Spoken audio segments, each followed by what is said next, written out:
3 февраля 2016 года.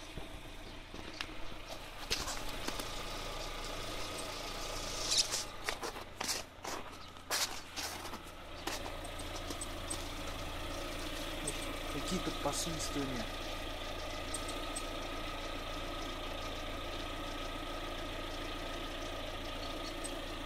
Вот, периодически.